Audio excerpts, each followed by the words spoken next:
Fala galerinha do Mesa de Bar, aqui é o Lelê. Estamos de volta aí com um tema muito importante, um tema que será muito abordado nas próximas semanas, no próximo mês principalmente, que é o tema Eurocopa. Um tema que será o centro das atenções quando a temporada europeia acabar, irá rivalizar ali com a Copa América, mas sem dúvidas terá a sua prioridade aí no dia a dia de quem ama futebol, pelo nível envolvido, pelas seleções envolvidas, muitos craques em jogo, muitos times taticamente interessantes, muitos técnicos muito bons também. Então é uma competição grandiosa, uma competição que tem até um apelido, né? A Eurocopa nada mais, nada menos que é uma Copa do Mundo sem Brasil e Argentina. Então a Mesa de Bar, tanto nessa semana quanto na próxima, irá abordar histórias dessa competição, curiosidades dessa edição. E hoje iremos trazer a história da Eurocopa. Iremos falar todos os campeões dessa competição gigantesca. Então vamos lá, rapaziada. Vamos começar por 1960. A União Soviética venceu a França por 2-1 e se sagrou a primeira campeã da competição. É importante a questão da União Soviética porque ela vai ser muito dita aqui como vice. Até porque a União Soviética só tem apenas um título, que é o primeiro, né? É um pouco semelhante ao Uruguai em Copas do Mundo, né? A questão é que o Uruguai é bicampeão, mas conquistou a primeira em 1930 e com o decorrer dos anos não conquistou mais nada. A União Soviética tem essa semelhança aí com a equipe uruguaia, se tratando de Copas do Mundo. Então o primeiro campeão foi a União Soviética, vencendo por 2-1 a equipe da França. Em 1964, né, na competição seguinte, a Espanha venceu a União Soviética. E aí, em duas competições, um título e um vice-campeonato para os soviéticos. E aí, a Espanha conseguiu seu primeiro título, vencendo por 2-1. A Espanha, que era uma equipe forte nos anos 60, apesar de não ter demonstrado muito isso em Copas do Mundo, e a União Soviética talvez era a principal força do futebol europeu nessa década. Então era uma equipe a ser batida, era uma equipe muito dificílima de se vencer, e os espanhóis conseguiram em 1964, vencendo-os por 2-1. Na competição seguinte, a Itália venceu a Iugoslávia em 2 jogos, né? O primeiro jogo foi 1-1, porque era determinante ter um vitorioso, caso não tivesse, teria um segundo jogo. E aí a Itália conseguiu vencer a Iugoslávia por 2-0 no segundo jogo, e a Itália conquistou seu único título, que é interessante, né? Os italianos são tetracampeões do mundo, mas se tratando de Eurocopa, os italianos têm apenas um título, e esse título foi na década de 60, ou seja, os italianos há algum tempo não vencem a principal competição de clubes europeia. Continuando, em 1972 a Alemanha venceu a União Soviética, e a União Soviética com mais um vice. A Alemanha conquistou seu primeiro título e iremos citar bastante a Alemanha ainda aqui, rapaziada. A Alemanha venceu a União Soviética por 3-0, conquistando seu primeiro título em 1972. É importante salientar que foi uma década gloriosa para os alemães, conquistaram a Copa do Mundo nessa década, e essa equipe de 72, ela tinha como principal jogador, talvez para muitos, né, não só daquela época, mas também dessa nova geração, para muitos, o principal defensor, né, que é o Beckenbauer, né? Inclusive é ele que está aí na imagem levantando a taça do título. Então era uma equipe muito qualificada, uma equipe muito talentosa, essa da Alemanha, que na época, né, era a Alemanha Ocidental, vencida aí contra a União Soviética por 3-0, aí, se sagrando campeã europeia pela primeira vez. Na competição seguinte, em 1976, a Tchecoslováquia, de uma maneira emocionante, venceu os alemães, que eram os atuais campeões. Venceram nos pênaltis por 5-3 após o empate por 2-2. Esse jogo ficou muito famoso pela cavadinha, né, do jogador tcheco, que se tornou algo totalmente inesperado, que anos depois seria aperfeiçoado por grandes craques, né? O próprio Djalminha. Teve muitos jogadores que utilizaram bastante esse recurso da cavadinha, e em solos, né, de competições importantes, a primeira vez que isso aconteceu de uma maneira decisiva e grandiosa foi nessa Eurocopa em 76, que foi o último pênalti batido, e aí o jogador tcheco deu uma cavadinha consagrando sua seleção a ser campeã. Na época era a Tchecoslováquia, né? Então hoje o título é atribuído à República Tcheca, mas na época não era apenas República Tcheca, né? Era aquela junção de República Tcheca com Eslováquia. Mas para a UEFA ela dá o título para a República Tcheca. Então 76, na época Tchecoslováquia, mas a UEFA considera a República Tcheca campeã da Euro de 76 ao vencer a Alemanha, que era a atual campeã, nos pênaltis. Em 1980 a Alemanha volta a ser campeã, e aí a Alemanha pega uma geração belga muito interessante, uma geração belga que também teria sucesso, né, em relação a bons desempenhos em Copas também nessa década. A Alemanha venceu a Bélgica por 2-1. Era uma equipe alemã um pouco inferior à de 72, mas era uma equipe muito bem trabalhada e talentosa, principalmente nas questões táticas, né? Porque os anos 70 e os anos 80 foram muito ricos em questões táticas no futebol europeu, né? E essa Alemanha de 1980 era uma demonstração disso, conquistando seu bicampeonato europeu em cima da seleção belga, que não era tão talentosa como é hoje, como foi também, né, nos últimos anos, mas era uma seleção muito competitiva e muito difícil de se enfrentar, mas os alemães conseguiram esse feito e venceram a Bélgica por 2-1. Em 1984, a França venceu a Espanha por 2-0, e é uma equipe francesa histórica, né? É uma equipe comandada por Michel Platini, que no ano seguinte levaria a Juventus ao seu primeiro título europeu.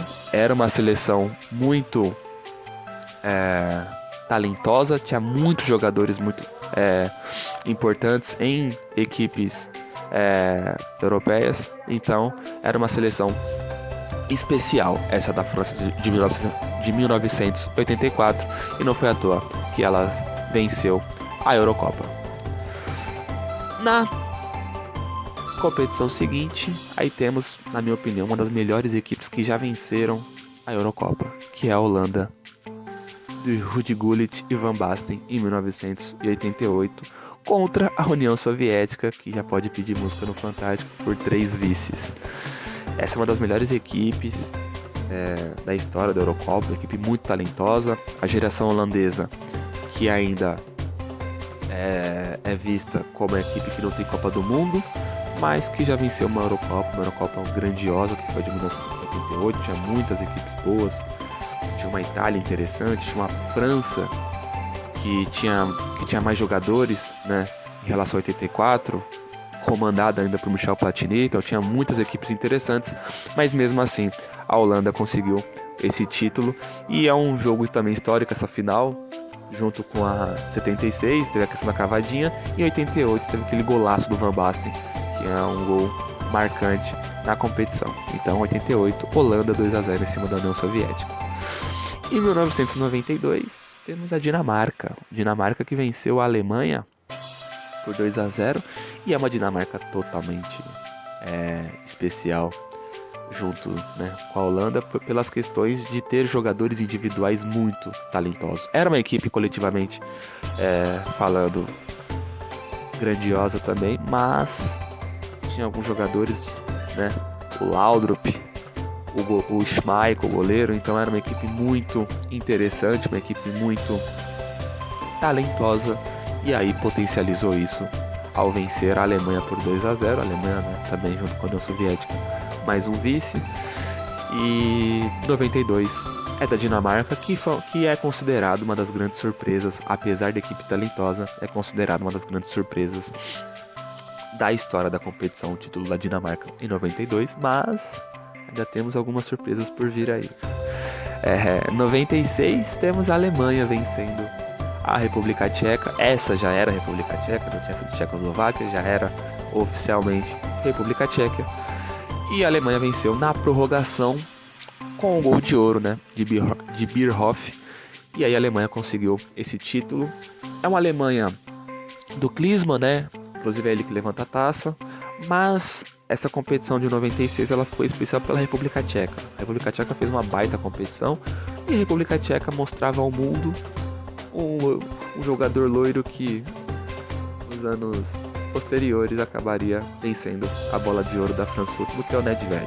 O Nedved jogava numa função até um pouco diferente, uma função que a República Tcheca jogava no sistema de 3 zagueiros, e às vezes ele era ala, às vezes ele era meia, tinha aquela questão de movimentação, e ele foi um dos principais jogadores da República Tcheca e da competição, o Paul Nedved. Mas a Alemanha, com a sua força, sua consistência defensiva e eficácia ofensiva, conseguiu o título, o seu terceiro e até então último título da Eurocopa. Em 2000, né, já chegando já quase nesse século, em 2000 a França vence a Itália por 2-1, e aí é um título muito especial dos franceses pelo simples fato que a França era a atual campeã do mundo. A França tinha uma base que já era forte em 98, conquistando o título em cima da seleção brasileira por 3-0, e ela foi reforçada com alguns nomes para 2000, por exemplo, de Trezeguet, Anelka, e aí com esses reforços venceu uma Itália fortíssima, uma Itália de Del Vecchio, uma Itália de Pirlo, uma Itália muito talentosa também, e conseguiu o título de 2000 vencendo por 2-1 na prorrogação, e também com a questão do gol de ouro, gol de Trezeguet, um gol muito famoso pelos franceses, um gol que dentro da França esse gol às vezes é mais visto do que propriamente os gols do Zidane em 98. É impressionante quanto o francês ama ver esse gol do Trezeguet, um gol bem emocionante numa partida dificílima contra a seleção italiana, que tinha uma defesa muito forte, tinha Maldini, tinha Buffon, e mesmo assim a França, com seu poder ofensivo muito alto, conseguiu vencer a Itália. Em 2004, aí na minha opinião é disparada a principal surpresa da história da Eurocopa, a Grécia, de uma maneira do 1-0, retrancas e contra-ataques, venceu a anfitriã Portugal, treinada por Luiz Felipe Scolari e comandada por Luiz Figo, Rui Costa e Cristiano Ronaldo. Então, aliás, em 2004, né, um ano bem atípico, com muitas surpresas no mundo afora, e a Eurocopa não ficou longe disso. Então, a Grécia venceu Portugal por 1-0.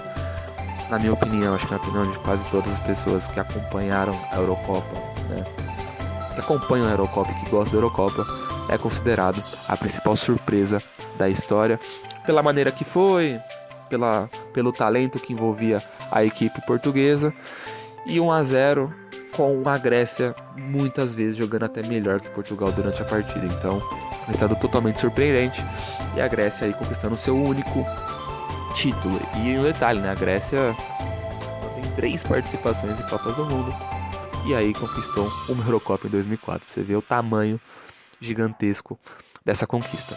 Em 2008, aí eu já vou atribuir a 2 anos, né? 2008 e 2012 é a Espanha, né? A Espanha, que em 2008 era treinada por Aragonês, em 2012 pelo Del Bosque, mas independentemente de ser o Aragonês ou de ser o Del Bosque, foi uma seleção espetacular, uma seleção que é pouco falada. Muitas vezes as pessoas atribuem muito à Copa do Mundo, mas as seleções espanholas de 2008 e 2012 são diferentes, têm sistemas diferentes, têm conceitos um pouco diferentes, apesar do principal da posse de bola ser o dominante. Então são 2 equipes distintas, mas são 2 equipes muito boas.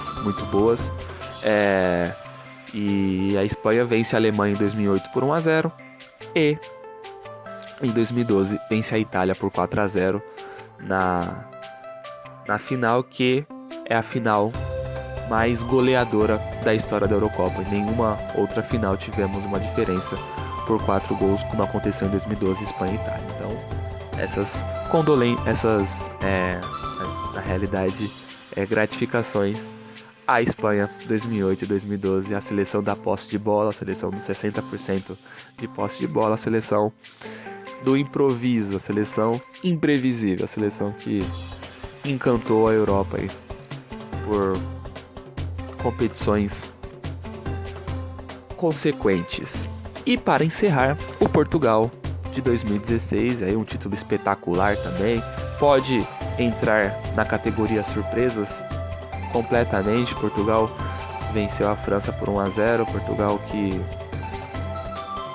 tinha um time muito bom, mas o seu principal jogador, o Cristiano Ronaldo, não conseguiu atuar os 90 minutos, machucou logo de cara, com aquela questão dramática, a França perdendo muitos gols, Deschamps, na minha opinião, até mexendo errado na equipe durante a partida, e aí na prorrogação, o gol do Éder, o gol que também é outro gol emocionante, é um dos principais gols da história da Eurocopa, sacramentando o único título português e mais um vice para a França, como aconteceu na primeira competição. Tem essa curiosidade, né? Em 60 a França vice, na última Eurocopa a França vice, então do pé à cabeça temos a França nesse vídeo sendo vice-campeão. Mas é isso, galerinha. Esse foi aqui todos os campeões da história da Eurocopa. Diariamente, pelo menos nas próximas semanas, iremos falar um pouco da Eurocopa, iremos falar um pouco dessas equipes campeãs, iremos falar um pouco dessa edição, o que achamos, quais são os favoritos, quem são os principais jogadores, quem pode surpreender, quem pode decepcionar. Espero que vocês acompanhem, porque vai ser interessante e bacana acompanhar tudo sobre essa competição que vai ser o centro das atenções nas próximas semanas e, consequentemente, no próximo mês. Só para encerrar aqui, 3 títulos Alemanha e França, 3 títulos Alemanha e Espanha, são os principais campeões. 2 títulos a França, 1 título União Soviética, Itália, República Tcheca, Holanda, Dinamarca, Grécia e Portugal. Esses são os campeões da história da Eurocopa. É isso, galerinha. Não se esqueça de se inscrever no canal, compartilhe com a galerinha, comente alguma coisa,